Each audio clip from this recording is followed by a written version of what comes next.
Hello everyone, welcome to परीक्षा kingdom. परीक्षा kingdom YouTube channel पे आपका बहुत बहुत स्वागत है। दोस्तों, आज हम लोग बात करते हैं आपको डीबी में क्या क्या सावधानियां रखनी है और जिन लोगों का नहीं हुआ है उनको अब आगे क्या स्टेप लेना चाहिए। जो साथी पहली बार जुड़ रहे हैं प्लीज़ चैनल को सब्सक्राइब कर लें और अपने दोस्तों को ज़्यादा से ज़्यादा शेयर करें। तो दोस्तों, बढ़ते हैं अपने आज के वीडियो की तरफ।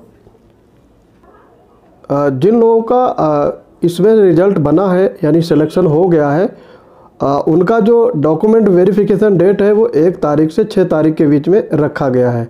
वो चाहे आप अपना रोल नंबर वाइज और पोस्ट वाइज अपना डीवी डेट, रिपोर्टिंग डेट देख सकते हैं। ठीक है, ये कोई ख़ास बात नहीं है, आपको पता होगा। और आपको 10 बजे चैम्बर ऑफ रजिस्ट्रार के चैम्बर में इलाहाबाद ही जाना होगा आपको। ठीक है, तो कुछ लोग कमेंट में पूछ रहे थे कि क्या ये लखनऊ में हो सकता है, तो ऐसा बिल्कुल भी नहीं है।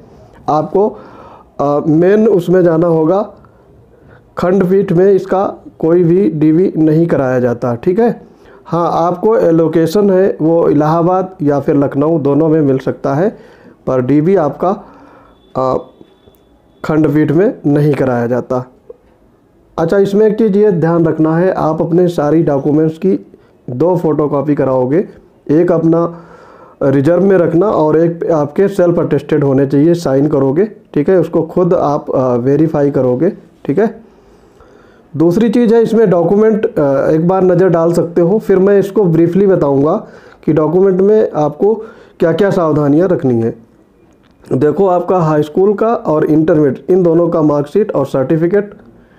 ठीक है, उसके बाद में ग्रेजुएशन और पोस्ट ग्रेजुएशन अगर आपने किया है तो आपको ज़रूरी ले जा सकते हो, वरना ये मैंडेटरी नहीं है। आपका ग्रेजुएशन ही इसमें रिक्वायर्ड क्वालिफ़िकेशन थी। फिर है CCC, आप डोएक सोसाइटी द्वारा कहीं से भी किए हो सारा वैलिड होगा।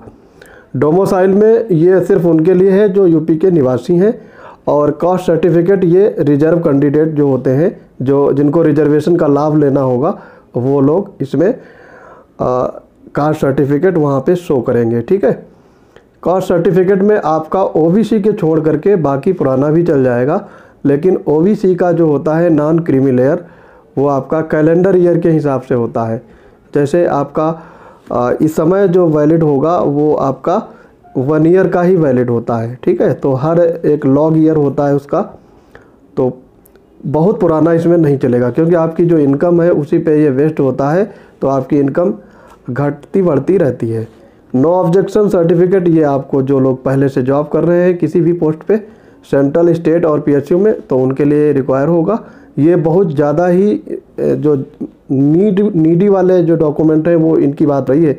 अगर वहाँ पे नहीं कर पाओगे तो आपका कैंडिडेचर कैंसिल कर दिया जाएगा। ठीक है, तो NOC आपको बहुत ज़्यादा ही ज़रूरी है, ये ले जाना है। और कास्ट सर्टिफिकेट में जिन्होंने लोगों ने रिजर्वेशन का फ़ायदा लिया है, ठीक है, अगर वो वहाँ पे शो ऑफ नहीं कर पाते हैं तो उनका भी कैंडिडेचर कैंसिल आउट कर दिया जाएगा। और जो DC है, डिस्चार्ज सर्टिफिकेट, ये तो जिन लोगों का एक्स सर्विसमैन है उन लोगों के पास होगा ही। और स्पोर्ट्स पर्सन में सर्टिफिकेट होना चाहिए और डिसेबिलिटी में इनका सर्टिफिकेट। और ID कार्ड में आपको आधार कार्ड, ड्राइविंग लाइसेंस और पैन कार्ड भी ले जा सकते हो, लेकिन उसमें पूरा एड्रेस नहीं होता है। और सबसे ज़्यादा ज़रूरी ये चीज़ है 13 नंबर पे, admit card issued for first stage और सेकेंड, दोनों का एडमिट कार्ड और जो फ़ोटो आपने वहाँ पे फॉर्म में लगाया था एप्लीकेशन फॉर्म में, वही आपको फ़ोटो ले जाने हैं। ठीक है, दो फ़ोटो आपके इसमें मांगे गए हैं। तो ये सारी थी डॉक्यूमेंट की चीज़ें। इसमें ध्यान क्या रखना है आपको, सबसे पहले जिन लोगों ने रिजर्वेशन का फ़ायदा उठाया है, जिन लोगों ने कैटेगरी शो की थी वहाँ पे, तो उन लोगों को तो ये वाला बहुत ज़रूरी है। और दूसरी बात इसमें है NOC का, ये भी ले जाना होगा अगर कोई जॉब कर रहा है। अगर आप वहाँ से NOC मिलने में कोई प्रॉब्लम हो रही है तो आपको वहाँ पे रिज़ाइन करके ही तब जाना होगा। ठीक है, बाकी चीज़ें इसमें देखते हैं। देखो, आपका जो DV है ये आपका दिया हुआ है इलाहाबाद के रजिस्ट्रार चैम्बर में कराया जाएगा, तो आपको 10 बजे पहुँच जाना है हर हाल में। तो आप अपने रैंक वाइज देख सकते हो कि आपको कब जाना है। ठीक है, दूसरी चीज़, जिन लोगों का नहीं हुआ है और इस समय जो सोशल मीडिया पे, आपका फेसबुक पेज पे या फिर यूट्यूब पे 2 कम्युनिटी हैं, एक तो जिनका हुआ है, ठीक है, और जिनका नहीं हुआ। ये हमेशा से चल रहा है, शुरू से ही, जब से ये रिक्रूटमेंट शुरू हुआ था। तो इसमें क्या है, कुछ नौसिखिए जो यूट्यूब चैनल्स हैं वो भड़का रहे हैं या फिर उनको गलत गाइड कर रहे हैं कि अभी भी उनका हियरिंग डेट लगा है तो री एग्ज़ाम होगा। अभी मैं एक देख रहा था तो एक बंदे ने उस पर री एग्ज़ाम की डेट तक बता दी है। तो ऐसे फेक यूट्यूब चैनल से दूर रहिएगा। आपको जो सटीक जानकारी दे वहाँ पे जुड़िए। और रही बात इसका री एग्ज़ाम या फिर रिवाइज रिजल्ट, ऐसा कुछ भी आपका अब नहीं होने वाला है, ठीक है। हियरिंग है, चलती रहती हैं, वकील लोग पैसे खाते रहते हैं, है ना, आपको गुमराह करते रहेंगे। आप अपने अगले एग्ज़ाम की तैयारी में उसके लिए सारी चीज़ें ये बाधक साबित होंगी। तो आप अपने अगले एग्ज़ाम की तैयारी अगर करना चाहते हैं तो इन सारी चीज़ों को भूल जाइए और मुंह बांध करिए नेक्स्ट एग्ज़ाम के लिए।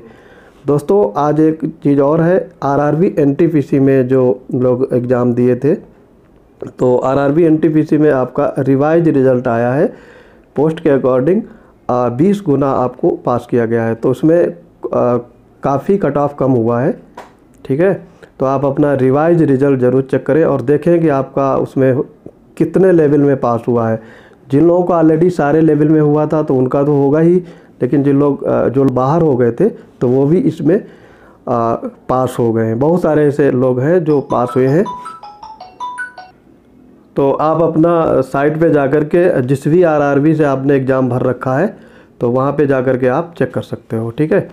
दूसरी चीज़ है इसमें, अब आपको मेंस पेपर देना होगा और फिर उसके बाद में आपका मेडिकल होगा। और साइको की पोस्ट के लिए आप अगर भर रखे होंगे तो उसमें साइको कराया जाएगा। तो ये काफ़ी अपॉर्चुनिटी है। अगर आपके पास आपने आरओ या सीए में आपका किसी वजह से स्कोर कम या फिर टाइपिंग की वजह से आप आउट हो गए हो तो आप इसमें मुँह बांध कर सकते हो। ये भी एक अच्छी जॉब है एनटीपीसी में, ठीक है।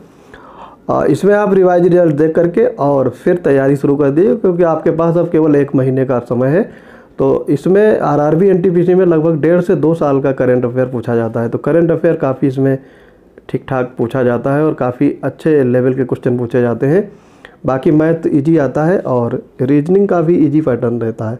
तो इसमें 3 ही है, जीएस और मैथ रीजनिंग। तो ये 3 सेक्शन 120 नंबर के आते हैं, 1.5 घंटे का पेपर होगा। तो इसमें ज़्यादा स्कोर करना कठिन नहीं है, बस आपका जीएस और ये करंट अफेयर अच्छा होना चाहिए, ठीक है। बाकी आप अदर एग्ज़ाम है, यूपी में भी काफ़ी एग्ज़ाम्स अभी आने वाले हैं। जो आपने पेट का एग्ज़ाम क्वालिफाई किया था जिसमें 90 के ऊपर जो परसेंटाइल जिन लोगों ने गेन कर रखा है उनके लिए मुख्य परीक्षा में बैठने के लिए चांस मिलेगा। तो जो आपका रिक्रूटमेंट हो गया है, जिसका डीवी हो रहा है, कुछ दिन बाद उसका ज्वाइनिंग कराया जाएगा, उस सब चक्कर में क्यों पड़े हुए हो, उसमें आप कुछ एडिट नहीं होने वाला है, ठीक है। जो लोग आपको यूट्यूब पे बता रहे हैं वो सब व्यूज़ बढ़ाने के लिए आपको गुमराह कर रहे हैं। उनको खुद ही नहीं पता है और ना ही उन्होंने कभी कोई एग्ज़ाम निकाल रखा हो। बहुत सारे ऐसे यूट्यूब चैनल हैं, ठीक है। तो जो लोग एग्ज़ाम क्रैक किए हैं उनसे जुड़िएगा, उनसे आप मोटिवेट होकर के आगे बढ़िएगा, ठीक है। तो आई होप आपको ये वीडियो काफ़ी पसंद आया होगा। तो चैनल पे ज़्यादा लोगों को जोड़िए और शेयर करिए। मिलते हैं अपने अगले इंपॉर्टेंट अपडेट्स के साथ, तब तक के लिए पढ़ते रहिए। जय हिंद।